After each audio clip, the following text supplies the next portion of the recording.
ಈ ಮಾತು ಪ್ರತಿಯೊಬ್ಬ SSLC ಮತ್ತು PUC ವಿದ್ಯಾರ್ಥಿ ಕೇಳಬೇಕು.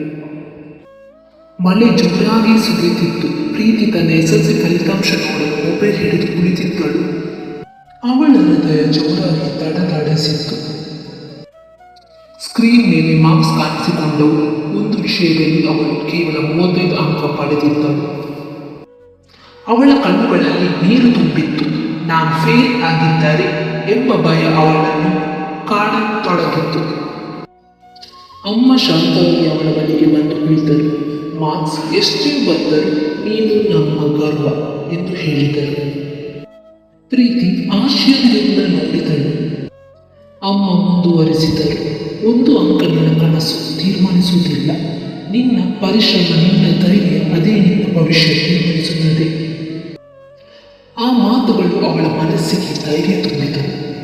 ಕೆಲವು ವರ್ಷಗಳ ನಂತರ ಅದೇ ಪ್ರೀತಿ PUC ಮುಗಿಸಿ ಇಂಜಿನಿಯರಿಂಗ್ ಕಾಲೇಜ್ ಸೇರ್ಪಡೆಗೊಂಡಳು. ಒಂದು ದಿನ ಅವಳು ತನ್ನ ಹಳೆಯ ಮಾರ್ಕ್ಸ್ ಕಾರ್ಡ್ ನೋಡಿ ನಗುತ್ತಿದ್ದಳು.